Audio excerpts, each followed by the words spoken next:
안녕하세요. 이재현 교수입니다. 지난 시간에 이어서 나의 성장 과정을 돌아보기라는 주제로 계속해서 강의를 이어갈 텐데요. 이번 두 번째 시간은 나의 성격 형성 과정이라는 제목으로 강의를 하도록 하겠습니다. 네, 지난 시간에 말씀드렸던 것처럼 나무의 나이테가 형성되는 것처럼 우리들의 과거의 어린 시절의 경험들도 우리의 삶 가운데 우리의 기억 속에 새겨진다라는 얘기를 했는데요. 특별히 아주 어린 시절에, 나무로 얘기하면 묘목과 같은 시절에 받은 주변의 환경으로부터 받은 영향이 참 중요하다고 말씀드렸죠. 왜냐하면 아주 큰 나무가 되었을 때는 딱딱한 외피를 가진, 그래서 주변의 환경으로부터 덜 영향을 받는 그런 어떤 이미 성숙한 모습이 되어 있는데요. 아직 묘목인 시절에는 아직 연약하고 육질이 여리기 때문에 주변의 환경들, 자연재해라든지 또 여러 가지 화재, 또 전쟁과 같은 인재로 말미암은 상흔이 나무에 남게 되고, 그것이 성장한 이후에도 비록 그냥 외적으로 봤을 때는 크게 나타나지 않는 것 같지만 사실상 이 나무가 형성되는데 그 안에서 중요한 작용을 한다라는 얘기를 드렸습니다. 이것처럼 우리 사람의 인성도 아주 어린 시절에 어떤 영양 관계 속에서, 특별히 중요한 대상인 부모와의 관계 속에서 어떤 상호작용 속에 영향을 받느냐에 따라서 그 사람의 성격에 보이지 않는 중요한 부분들이 이렇게 형성된다고 하는 것이죠. 그 과정에 대해서 오늘 한번 돌아보겠는데요. 여러분 삶의 모습들도, 여러분의 과거의 모습들도 한번 돌아보면서, 혹은 여러분이 또 전적으로 기억나지 않는 과거일 수 있습니다만 그런 모습들이 여러분의 현재 성격 형성에 어떤 영향을 끼쳤겠는지 스스로 한번 성찰해보는 그런 의미 있는 시간이 되었으면 좋겠습니다. 네. 지난 시간에는 애착 형성에 대해서 많이 말씀드렸죠. 이 애착 형성은 아주 어린 시절에, 여러분이 유아기, 영아기 시절에 부모와의 관계 속에서 어떤 애착 관계를 형성했느냐에 따라서 그것이 여러분의 뇌 속에 여러분의 본능의 뇌와 감정의 뇌, 특별히 아주 이 어린 시절에 부모와의 애착 관계의 경험이 여러분이 기억하는 이성의 뇌가 아니고 무의식의 영역이라고 할 수 있는 여러분의 본능의 뇌, 뇌관과 감정뇌, 변형계 속에 자기도 모르게 이렇게 많이 기입되어 있어서 그것들이 여러분이 지금도 현재 중요한 관계 속에서 관계를 맺을 때 패턴이 여러분 가운데 나타난다라는 말씀을 드렸습니다. 어떻게 보면 오늘 강의는 그것과 연장선상에 있다고 말씀드릴 수 있겠습니다. 이제는 아주 어린 시절에 네 가지 아주 단순한 애착 유형을 넘어서서 여러분의 다양한 어떤 성격적인 부분들이 어떤 여러분의 성장 과정과 상관관계가 있겠는지 한번 생각해 보는 시간을 가졌으면 좋겠습니다. 기본적으로 여러분의 성격 형성의 과정을 비추어 보는 틀이 프로이트 심리 발달 단계에 대한 이론을 가지고 이렇게 한번 비춰보려고 하는데요. 여러분 많이 들어봤다시피 프로이트의 발달 단계 이론은 크게 아주 어린 시절, 유아기 시절이 중요한데요. 유아기 시절에 구강기, 학문기, 남근기 세 개의 단계로 나눕니다. 그러니까 생후 18개월까지, 2살 이전까지를 구강기라고 하고요. 만 3세에 이르기까지, 그러니까 한국 나이로 하면 한 4세 정도, 2살부터 한 4살 정도까지의 사이, 그러니까 아이들의 배변 훈련이 이루어지는 시기를 학문기라고 합니다. 그리고 그 이후에, 그러니까 만 3세 이후에 한 만 6세까지, 그러니까 한국 나이로 하면 4살부터 한 7살, 그 정도 7살, 8살에 이르기까지의 단계가 남근기라고 하는 시기인데요. 이 시기는 프로이트 용어로 소위 오이디푸스 경험을 거쳐가는 그런 시기라고 하죠. 근데 여러분에게 먼저 말씀드리고 싶은 것은, 프로이트의 심리 발달 이론은 대단히 성격적으로 약간 병리적인 성향들을 많이 나타내는 그런 사람들을 대상으로 이 이론을 발달시켰습니다. 그래서 제가 오늘 이야기할 성격 유형들은 사실은 지금 현재 여러분에게 해당되는 성격이라고까지 생각하지는 않습니다. 왜냐하면 훨씬 더 병리적인, 그러니까 어떤 특징이 두드러지게 나타나는 모습들을 가지고 설명을 할 테니까요. 그러나 그럼에도 불구하고 이 이론에 비춰서 여러분의 성격에 대해서 비춰보는 하나의 거울로, 하나의 참조틀로 설명을 드리려고 하는 것은, 여러분에게 이 정도로 심각한 모습들이 많이 나타나지는 않는다고 할지라도 약간은 이와 유사한 어떤 성향이 때때로 나타날 수가 있기 때문입니다. 그러면 그런 부분이 어쩌면 여러분 자신만 알고 있는 부분일 수 있죠. 그 부분이 여러분 성장 과정에 어떤 경험과 어떤 그 관계 패턴으로 말미암았다라는 것을 여러분 스스로 한번 돌아보는 그런 계기를 삼고자 말씀드리는 것입니다. 네, 그런데 이 그 프로이트의 심리성적 발달 이론을 제가 이 시간에는 단순히 프로이트 이론만 가지고 얘기하는 것이 아니라, 그것을 나중에 심리 사회 발달 단계 8단계로까지 확장시켜서 이론으로 정립했던 에릭 에릭슨의 이론과 연결시켜서 한번 얘기 드리고자 합니다. 에릭슨의 이론은 단순히 어떤 인간의 심리 발달 단계가 성욕과 어떤 쾌락 원칙으로 말미암은 것만이 아니라, 그보다 더 중요한 것이 그 초기에 그 애착 대상인 부모와의 관계에서 어떤 사랑과 애정과 신뢰가 맺어지는 인격적인 관계 패턴이 더 중요하다라는 관점에서 프로이트의 발달 단계 이론을 재해석한 이론이 말하자면 에릭슨의 심리사회 발달 단계라고 할 수 있기 때문입니다.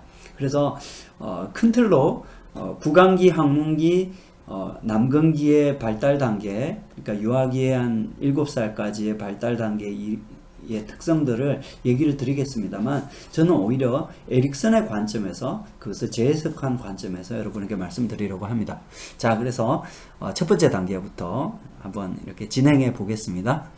네, 첫 번째 단계는 프로이트의 구강기에 해당되는 단계입니다.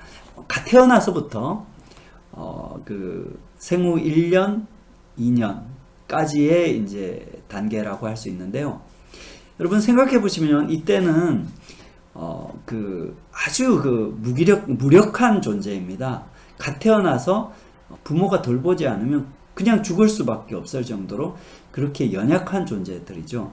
근데 이 단계에는 그만큼 이 부모를 비롯한 주위 사람들이 아주 집중적인 관심을 가지고 이 아이를 돌보죠. 이 아이가 조금 불편한 듯 찡찡거리면서 울어도 젖을 물려주고 기저귀를 갈아주고 안아주고 또 이렇게 요람을 태워주고 하는 그런 여러 가지 이 아이의 욕구에 대한 반응을 통해서 이 아이 안에 기본적인 세상에 대한 신뢰가 형성되는 단계다라고 에릭슨은 말하고 있습니다. 그러니까 프로이트적으로 말하면 어떤 그 생애의 애착 욕구가 구강을 통해서, 엄마의 젖꼭지를 빠는 걸 통해서 안정감을 얻고 만족감을 얻는 그런 부분에 집중했는데요. 그것이 단순히 구강적인 어떤 욕구의 만족을 넘어서서 이 아이가 이 세상은 살만한 곳이구나. 내가 세상 속에 던져져서 놀랐지만 그러나 나를 받아주는, 안아주는 곳이구나 라는 것을 경험함으로 말미암아 기본적인 신뢰감이 형성되는 시기라고 하는 것입니다. 그런데 모든 아이들의 환경이 이처럼 이상적이지만은 않겠죠. 어떤 아이들의 경우에는 그 아주 이 영아기 초기에 그 돌봄이 충분히 이루어지지 않아서 아이가 울고 울어도 반응해주지 않는 환경 속에서 이 아이는 정말 이 세상이 내가 정말 살만한 곳인가? 라는 것에 대해서 불신을 갖게 되고 불안을 갖게 되는 그런 심리적인 경험들이 아주 영아기의 그 나이테 안쪽에 기입될 수가 있다라는 것입니다. 그래서 이 시기에 충분히 신뢰를 형성하지 못한 아이들은 어떻겠습니까?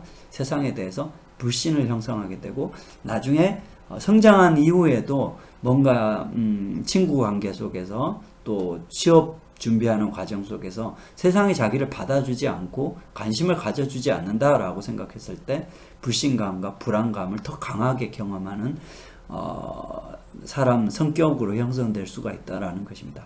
반대로 이때 그 아주 초기 첫 단계잖아요.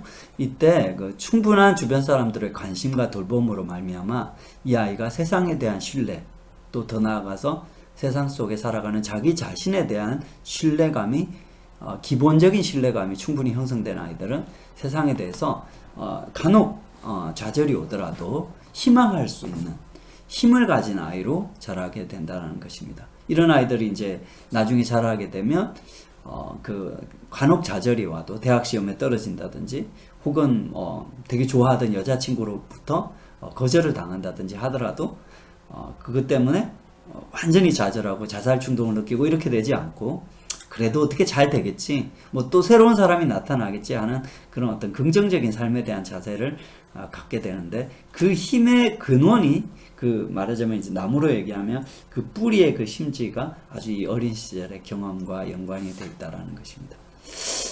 그런데 이런 아주 어린 시절에 구강기의 시절에부터 엄마의 젖가슴을 찾는데 엄마가 자기를 내친다든지, 엄마가 또 아이들을 돌보는 거 싫어가지고 아이를 버려두고 떠난다든지 이렇게 했을 때 이 아이 안에 깊은 좌절이 형성되겠죠. 이런 경험들이 자꾸 이렇게 상처가 쌓이는 것처럼 성장기에도 반복되고 어린 시절에 따돌림을 당한다든지 이렇게 했을 때 이 아이 안에는 여러 가지 심리적인 어떤 병리 현상으로까지 발전할 수 있는데요.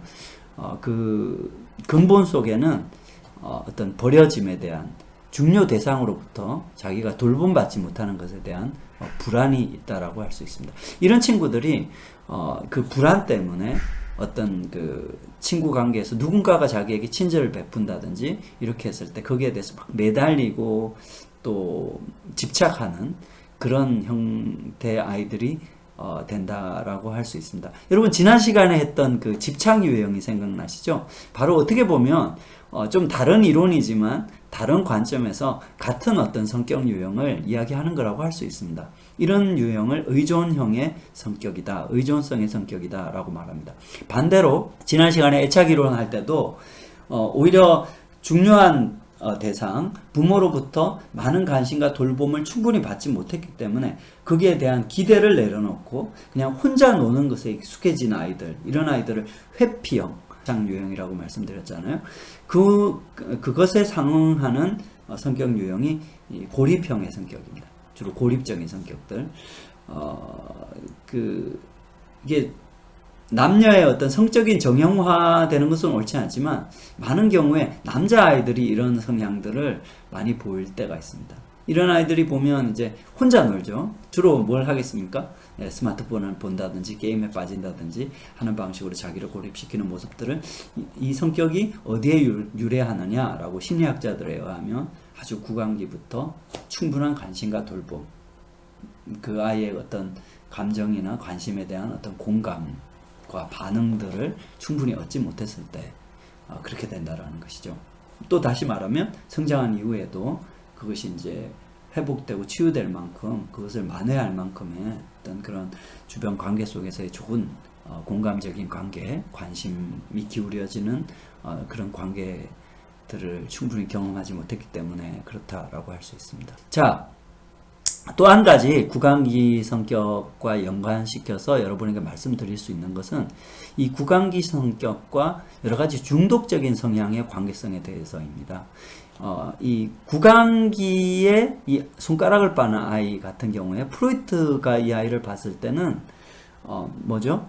엄마의 젖꼭지가 없기 때문에 대신 어떤 그 손가락을 빠는 걸 통해 가지고 구강적인 욕구에 만족을 추구하는 아이라고 할 수 있습니다. 그러나 대상관계 이론이나 금방 말씀드린 에릭슨의 심리발달 이론의 관점에서 봤을 때는 이 아이가 단순히 어떤 구강적인 성욕 때문이 아니라 어떤 친밀한 대상의 돌봄과 관심에 대한 배고픔을 표현하는 것이라고 할 수 있죠. 어쨌든 어떤 사람의 대상이 충족되지 못했을 때 손가락이라고 하는 어떤 인격체가 아닌 어떤 사물을 가지고 대리만족을 추구하는 것처럼 그런 경향들이 성장한 이후에도 동일하게 나타날 수 있다는 것입니다. 여러분 아마 웃으셨을 거라고 생각하는데 이렇게 뭔가를 빠는 경향들, 그런 경향이 술병을 빠는 경향과 연관이 있다라는 것을 그 PPT로 여러분에게 보여드리고 싶었는데, 바로 그 성장 이후의 알코올 중독이라든지 흡연 중독이라든지 혹은 마약, 꼭 그렇게 또 물리적으로 빨거나 하는 것들이 아니더라도 여러 가지 게임 중독, 포르노 중독 이런 것들이 어떤 이 공허함, 그 관계 속에 관심과 사랑이 없음으로 말미암은 그 공허함을 채우기 위해서 다른 어떤 약물이라든지 물리적인 화학적인 대상에 의존하는 성향, 그것이 이제 습관화된 성향들을 중독 성향이라고 부를 수 있는 것입니다.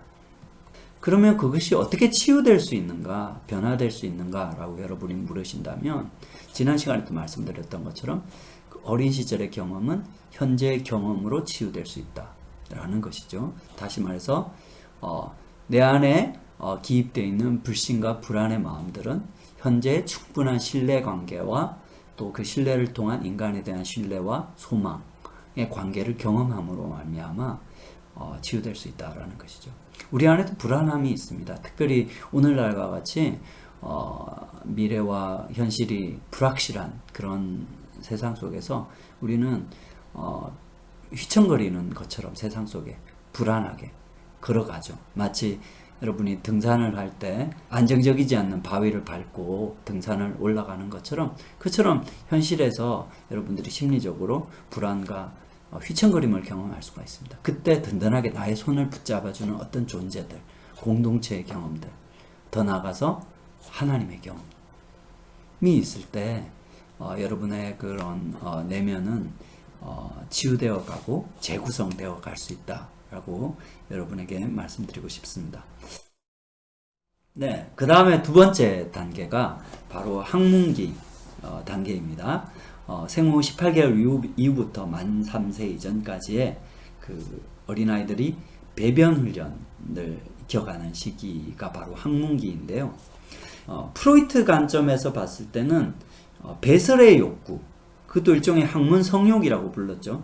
배설의 욕구를 내가 충족시킬 것이냐, 아니면은 부모의 어떤 꾸지람이나 그 징계로 말미암아서 그것을 충분히 욕구를 발휘하지 못하고 억압함으로 말미암아 내적인 강박이 생긴 수 있다. 뭐 이런 방식으로 프로이트는 설명을 하는 것입니다. 그러니까 학문 성욕과 그것에 대한 억압 간의 관계의 역동이라는 것이죠.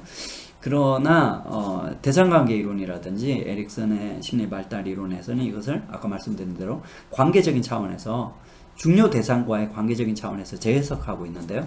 무슨 말이냐면, 아이가 이제 아직은 그 똥오줌을 잘 가리지 못할 때 너무 부모가 강하게 그 처벌을 한다든지 징계를 한다든지 그 아이에게 그 아주 그 무력할 정도로 어떤 뭐랄까요, 공포감을 맛보게 한다든지 그러면 그 아이가 어떤 느낌을 받느냐 하면, 나라는 존재는 쓸데없는 존재인 것 같아. 나는 똥과 같이 엄마가 미워하는 존재야.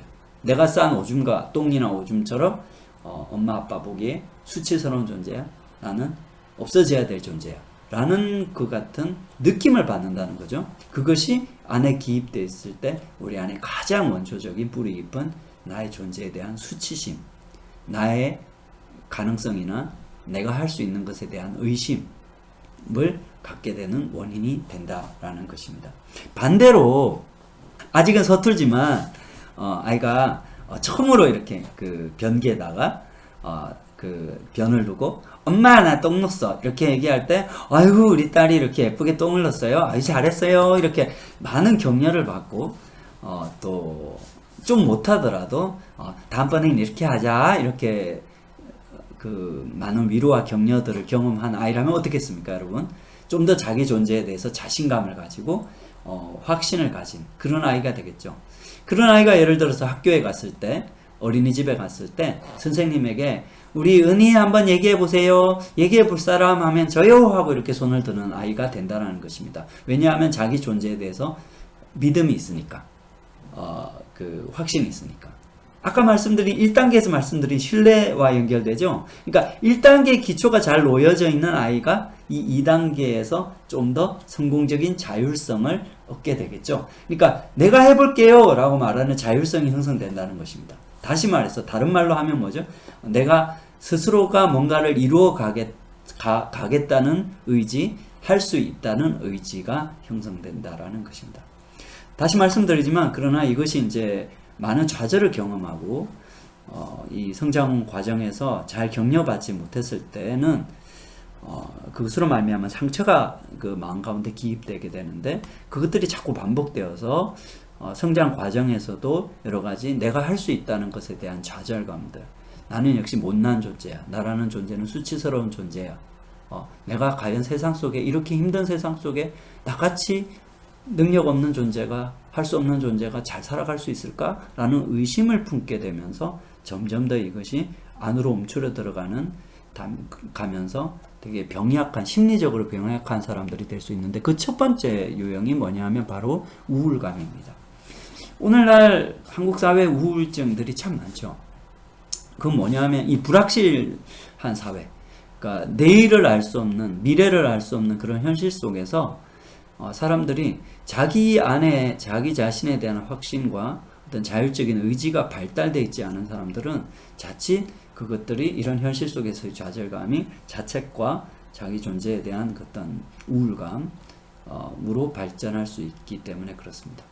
여러분, 그 우울증에 빠진 이 자매님의 모습이 아까 우리가 그림에 봤던 것 같은 이 어린 시절에 그 부모에게 혼나고 자기 존재를 수치스러운 아이의 모습하고 아주 많이 닮아 있다는 것을 여러분이 알 수 있습니다. 그것은 서로 그 어린 시절의 경험이 지금 성인기의 경험과 연결되어 있기 때문이라는 것이죠.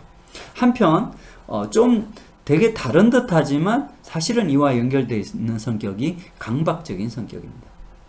강박적인 성격의 경우에는 그 부모에게 혼나기만 한 것이 아니라 어떤 부분에서는 부모의 눈치를 보고 잘 지켜냄으로 말미암아서 혼나지 않은 거죠. 뭐 칭찬을 받았다기보다. 그렇기 때문에 이 아이 속에는 내가 혼나지 않고 수치스러운 존재가 되지 않기 위해서는 뭐든지 잘해야 된다, 틀리면 안 된다 라는 그런 강박이 기입된다라는 것입니다. 이런 성격의 사람들은 성장이 되어서도 어떻게 하겠습니까? 자기가 늘 실수할까봐, 자기가 어떤 튀는 존재가 되어서 어떤 징계를 받을까봐 두려워하는, 그러므로 말미암아, 물론 이것으로 말미암아서 사회적으로 성공적이고 성취를 잘하는 사람이 될 수도 있습니다. 그런데 문제는 뭐냐면 이것으로 말미암아 뭔가 자율적이고 자기 표현이 풍부한 사람이 아니라 늘 경직되어 있고 눈치를 보는 그런 사람이 될 수가 있겠죠. 또 한 가지 이 학문기의 성격과 연관해서 대단히 다른 성격 같아 보이지만 서로 연결되어 있는 성격이 공격적인 성격, 반사회적인 성격입니다. 이런 성격은 왜 연결되어 있느냐 하면 뭔가 혼나지 않기 위해서, 맞지 않기 위해서, 부모에게 징계를 당하지 않기 위해서 잘하려고 했지만 늘 그것이 빗나갈 때, 어떤 부모에게서 일관된 기준을 찾을 수 없을 때, 예를 들어서 아버지가 술을 마시고 들어오면 막 뒤집어 엎고 혼내고 이러는데 또 기분이 좋으면 내가 잘못했는데도 불구하고 뭐 이렇게 먹을 것을 사온다든지 이런 일관성이 없는, 혹은 항상 자신을 징계하는, 그러니까 자신이 잘못해서가 아니라 아버지 자신이, 어머니 자신이 가지고 있는 분노와 어떤 세상에 대한 어떤 좌절감 때문에 그것을 가지고 말하자면 화풀이로 자식들에게 그것을 표현하는 이런 어떤 역기능적인 가정에서 자랐을 경우에는 이렇게 공격적이고 반사회적인 성격이 된다라고 볼 수 있습니다. 이런 성향들 안에 있는 깊은 부분은 이 통제하려고 하고 다른 사람들을 또 자기 자신을 뭔가 이렇게 압제하고 제어하려고 하는 그 근본에는 분노가 있다라고 합니다. 그건 뭐냐 하면 그 분노는 가장 깊은 곳에서 자기가 실수하거나 못하더라도 있는 모습 그대로의 자기, 어린아이 같은 자기의 모습을 그대로 받아주지 않는 부모에 대한 분노라는 것이죠. 카인이 그의 제사가 하나님께 수용받지 못했을 때 분노한 것처럼 우리의 존재 자체가 비록 못났지만, 비록 실수하지만 수용받는 경험이 충분하지 못할 때 그것은 자기 자신에 대해서 또 세상에 대한 분노를 갖게 되고 이런 것들이 우리 안에 강박 성향, 우울 성향을 만들어낸다라는 것입니다. 자, 그럼 역시 이러한 성격들을 치유하는 것은 어떤 경험일까라고 얘기했을 때 여러분 금방 말씀드렸던 것처럼 수용받지 못하고 실수하고 모자라지만 있는 모습 그대로 받아들여지고 위로받지 못했기 때문에 생겨난 그 분노가 이 그 우울과 강박의 뿌리에 있다고 했잖아요. 그러면 반대로 그것이 치유되는 길은 내가 비록 부족하고 내가 비록 취업에 실패했다고 할지라도 또 이런 어려운 현실 가운데 경쟁에서 떨어졌다고 할지라도 힘내. 넌 잘할 수 있어. 나는 네가 잘하든 못하든 취업을 하든 안 하든 나의 자랑스러운 아들이야 라고 말해주는 그런 어떤 대상의 경험들, 현재 관계의 경험들이 내 안에 있는 내면의 일그러짐들을 재구성하고 다시 펴지게 하는 그런 경험들이 될 수 있다는 것입니다. 자, 역시 이렇게 우리를 대하시는 분은 누구시죠? 바로 하나님이십니다. 우리가 세상 가운데 실패하면 실패할수록, 연약하면 연약할수록 우리 가운데 우리와 함께 하시며 우리 약한 가운데 강함이 되시는 그런 하나님, 그런 하나님을 우리가 정말 마음 깊이 경험하고 우리의 아버지로, 우리의 주로 모시고 살아갈 때 이런 사람들은 더 이상 이제 우울감과 강박성의 노예가 되지 않을 수 있다라는 것이죠. 자, 그 다음에 세 번째 마지막으로 남근기입니다. 남근기는 3세 이후, 만 3세 이후부터 한 7세 정도까지 한창 장난기가 많고 또 상상력이 풍부한 그런 시기가 바로 남근기입니다. 프로이트적인 관점에서는 이때 아이에게 있는 것이 남자아이의 경우죠. 엄마를 자기의 여자를 취하려고 하는, 가지려고 하는 그런 욕구와 그런 욕구를 징계할지 모른다고 생각되는 아버지에 대한 두려움, 사이의 어떤 갈등으로 말미암아서 형성되는 것이 소위 이제 이 오이디푸스 컴플렉스라는 것이죠. 이 오이디푸스 컴플렉스를 어떻게 이 엄마를 갖고 싶은 아이의 성욕과 아버지에 대한 두려움 사이에 그 갈등을 어떻게 잘 극복해 나가느냐에 따라서 이 남근기를, 오이디푸스 기를 어떻게 잘 통과하고 성격적으로 완성된다라고 이제 프로이트는 그렇게 설명했죠. 근데 아까 말씀드린 대로 대상관계 이론이나 에릭슨의 사회발달 이론은 좀 더 이것을 다르게 보기도 하는데요. 특별히 이제 이것을 단순히 성욕의 문제가 아니라 관계의 문제로 본다라는 것이죠. 특별히 도널드 위니컷 같은 심리학자는 이 남근기의 특징을 상상력이라고 보았습니다. 그래서 이 남근기에는 뭔가 이렇게 현실에 없는 것도 상상을 통해서 현실인 것처럼 머릿속에 그릴 수 있다라는 것이죠. 바로 남자아이가 엄마와 결혼하고 여자아이가 아빠와 결혼하는 자기를 꿈꿀 수 있는 것처럼 말입니다. 그래서 이 대상관계 이론의 관점에서 봤을 때는 남근기의 핵심은 어떤 부모에 대한 성적인 욕구가 아니라 뭔가 아빠와 결혼하는 공주, 엄마와 결혼하는 왕자로 자기를 상상함으로 말미암아 그 애정의 대상을 차지하는 그런 애정 욕구가 핵심이라는 것입니다.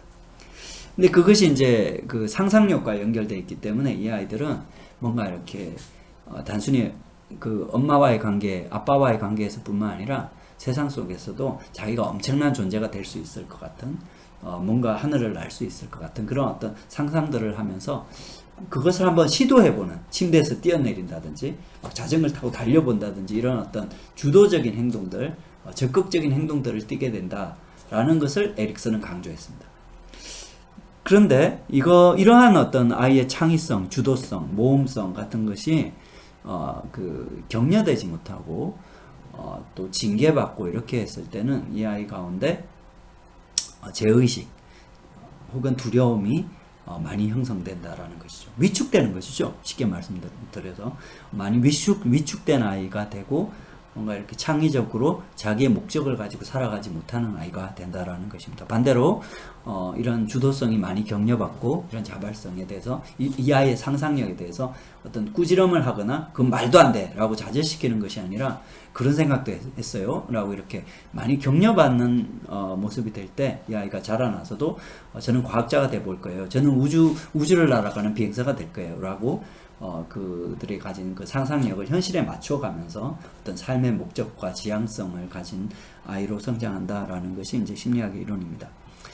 그런데 이런 어떤 남근기 시절에 다시 돌아와서요, 이 어린 시절에 엄마에 대한 애정 욕구, 엄마의 애정을 차지하고 싶은 욕구, 아빠의 애정을 차지하고 싶은 욕구, 이런 욕구들이 많이 좌절되고 위축되게 됐을 때 나타나는 심리적인 문제들 어떤 것들이 있을까요?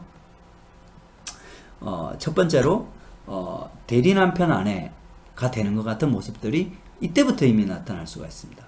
그 말이 무슨 말이냐면 이 오이디푸스 시기라는 것은 삼각관계의 시기죠. 단순히 엄마와 아들만의 관계가 아니라 엄마와 아들과 아빠와의 관계라는 것이죠.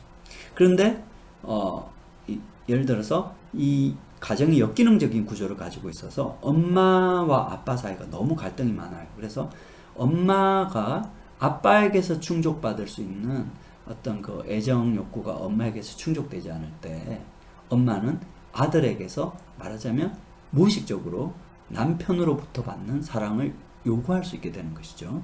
그렇게 됐을 때 이 아이는 자기가 가진 욕구를 엄마에게 표현한다기보다도 엄마의 사랑을 차지하기 위해서 엄마가 원하는 남자가 되려고 하는 그런 모습으로 이 역동이 나타날 수 있다는 것입니다. 근데 그렇게 되면 문제가 뭐겠습니까? 이 어린아이가 엄마의 남편이 아니잖아요. 그런데도 불구하고 실제 자기가 아닌 자기가 되려고 하는 모습들을 갖게 됨으로 말미암아 소위 말하는 거짓 자기의 형성이 문제가 된다라는 것입니다. 마릴린 먼로의 사진인데요. 어쩌면 제가 뭐 이분의 과거사에 대해서 정확하게 알지 못합니다만 이분 안에서도 그런 모습이 있었을 수 있지 않을까라는 생각이 듭니다. 이분이 여러분 아시다시피 그 음독 자살을 했죠. 아주 전성기 시절에요. 왜 그런 자살을 했을까라고 생각했을 때 아마도 어쩌면 자기가 유명해지고 많은 사람들의 사랑을 받을 때 자기 안에 어떤 소외, 자기의 이중성에 대한 직면을 하지 않았을까. 그 말이 무슨 말이냐면 사람들의 사랑을 받지만 그 사랑받는 자기는 진짜 자기가 아니라 사람들의 사랑을 받기 위해서 만들어낸 자기라는 것이죠. 진짜 자기는 사실은 그 이면에 있는 자기, 지친 자기, 외로운 자기, 어떤 성적인 관심이 아니라 인간으로서 관심받고 싶은 자기가 있었을 수 있다는 거죠. 아마도 어쩌면 이분을 자살로까지 몰고 간 그 경험이 바로 그런 자기의 소외감이었을 수도 있다라는 생각이 듭니다. 뭐 이렇게까지 심각한 정도는 아니지만 우리 안에도 실제 자기로 살아가지 못하는 어느 정도의 약간의 페르소나라고 하죠. 거짓된 모습으로 살아가는 모습들이 있을 수 있습니다. 근데 어쩌면 그 뿌리가 아주 어린 시절부터 엄마의 그 공허감을 채워주기 위해서, 아빠의 어떤 엄마로부터 받지 못하는 위로를 채워주기 위해서 내가 아빠의 여자가 됐던 그런 과거의 경험과 이것들이 연결되어 있을 수도 있다라는 것이죠. 다시 말해서 그냥 아빠의 딸로서, 그냥 나로서 살아가지 못하고 누군가에게 맞춰가지고 살아가는 나의 모습의 경험들이 이것과 연결되어 있다라는 것입니다. 이것과 덧붙여서 한 가지 더 이제 말씀드릴 수 있는 성격적인 특징이 뭐냐 하면 실제 자기가 아니라 꾸민 자기에 대해서 인정받고 사랑받고 했던 사람들은 실제 자기가 아닌 자기의 상을 가지고 그 상으로 살아가는 모습들을 살아가는데, 이런 모습들이 실제보다 훨씬 더 과장되어 있는, 훨씬 더 내가 멋있거나 잘생기거나 대단한 능력을 가진 사람이라고 생각하는 그런 어떤 부풀린 자기로서 살아가는 성향과도 연결될 수 있다는 것입니다. 이런 성격을 자기애적인 성격이라고 하죠. 이런 성격이 형성되는 그 원인에는 진짜 자기의 있는 모습 그대를 비춰주는 대상, 이런 대상을 코엇은 거울 대상이라고 했는데요. 거울처럼 그 사람의 진짜 모습을 비춰주는 대상이 없었기 때문이라고 합니다. 이라고 말할 수 있습니다. 자, 아까 이제 그래서 진짜 자기의 모습으로 살아가지 못하는 자기애적 성격에 대해서 얘기 드렸는데요. 비유적으로 말씀드리자면 실제 내 모습은 아직도 깎이지 못한 상처가 많은 그런 돌멩이 같은 모습인데, 사람들과의 관계에서는 여기 바깥쪽에 외곽의 계란과 같은 어떤 상상적인 자기의 모습을 만들어서 살아간다라는 것이죠.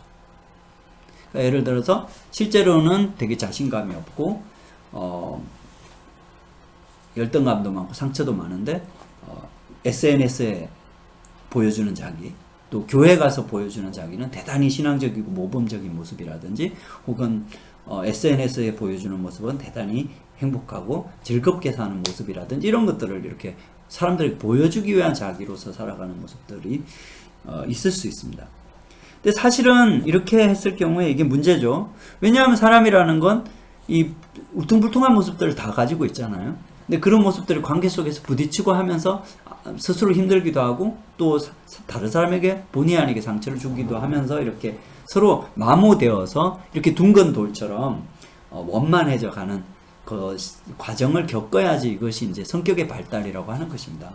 정말 원만한 성격이라는 것은 이렇게 서로 깎이고 다듬어져 가는 과정에서 이루어지는 것이 진짜 성격인 것이죠. 그러나 자기를 달걀 같은 외곽으로 늘 감싸고 있고, 이것이 이제 어떤 부딪힘이 일어나면 어떤 그 움츠러들어서 그 교회를 떠나거나 SNS에서 퇴장하거나 하는 방식으로, 그 위드로우라고 그러죠. 철수하는 방식으로 이렇게 반응을 하게 되면 그런 성숙의 기회를 못 갖게 되는 것이죠.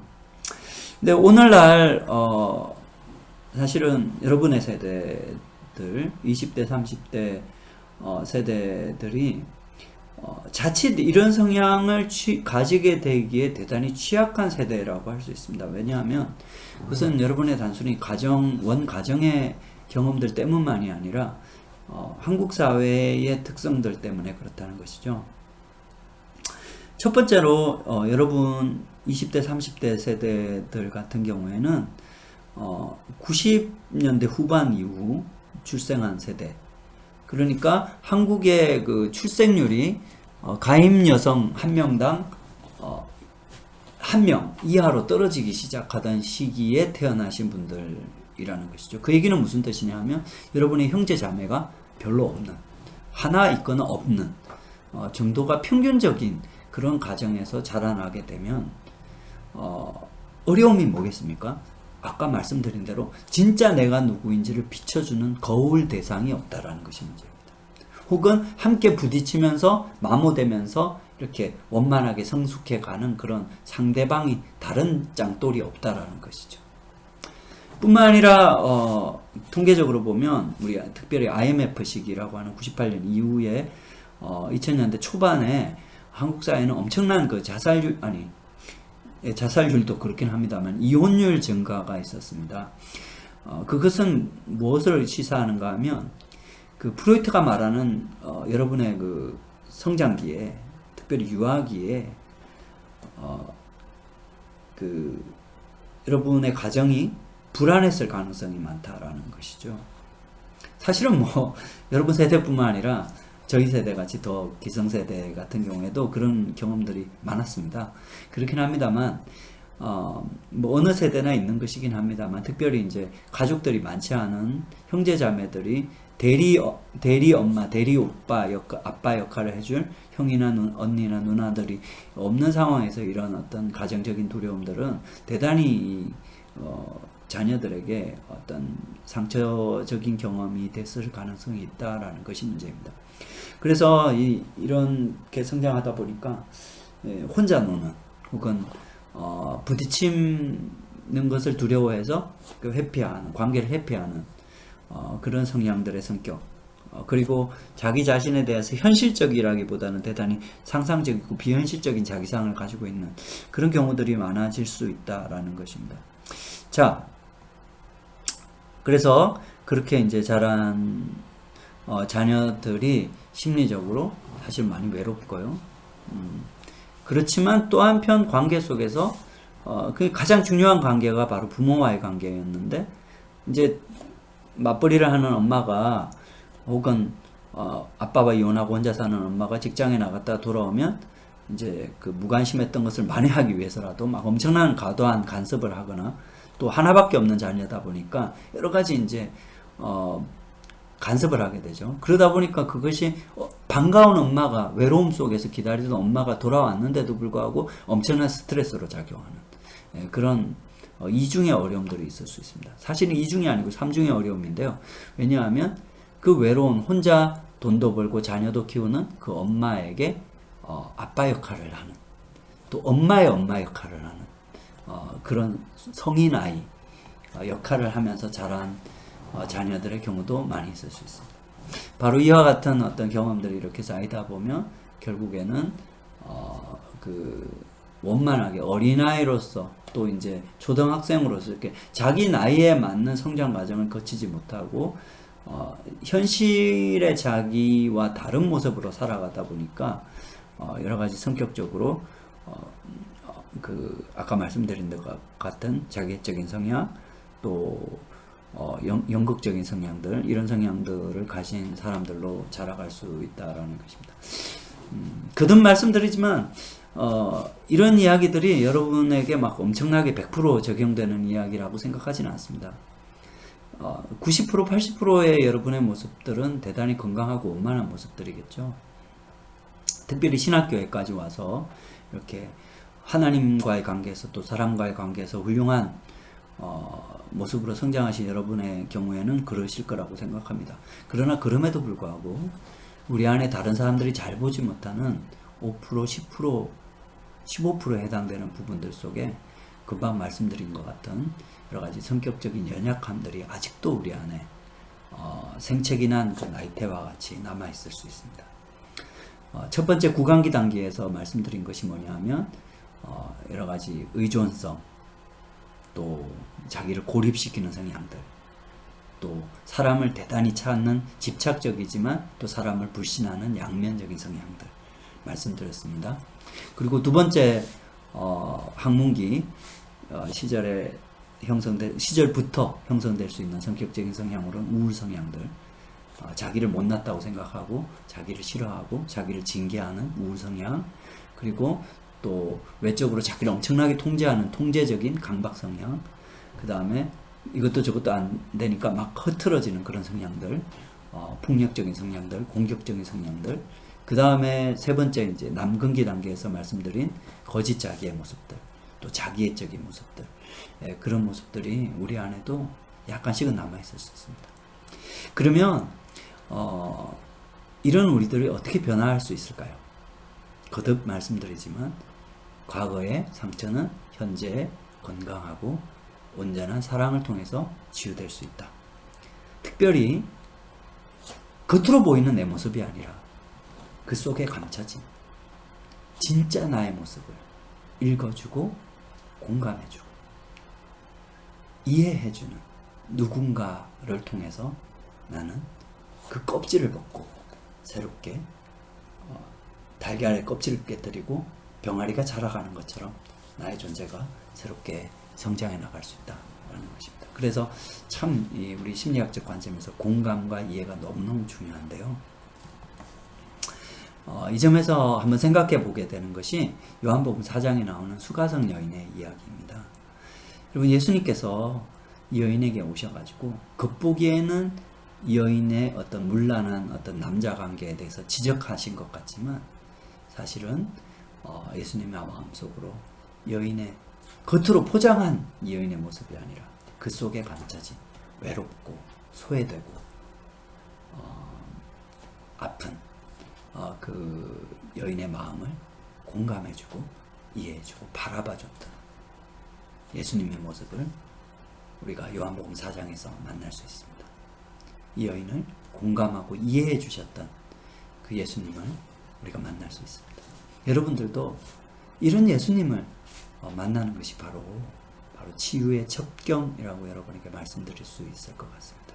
그러나 지난 시간에도 말씀드렸던 것처럼 눈에 보이지 않는 예수님, 눈에 보이지 않는 하나님을 만나는 길은 눈에 보이는 우리의 교우관계 또 동료관계 속에서 이 얽힌 매듭들을 하나씩 풀어가는 피상적인 관계가 아니라 서로의 진정한 자기들을 만나고 이해하는 그런 관계를 통해서 그 관계 속에서 우리는 바로 이런 예수님을 만날 수 있지 않을까 생각됩니다. 그런 예수님을 만나고 그런 친구를 만나는 그런 교우들을 만나는 여러분 되시기를 기도합니다. 이것으로 우리 두 번에 걸친 우리 강의를 마치도록 하겠습니다. 감사합니다.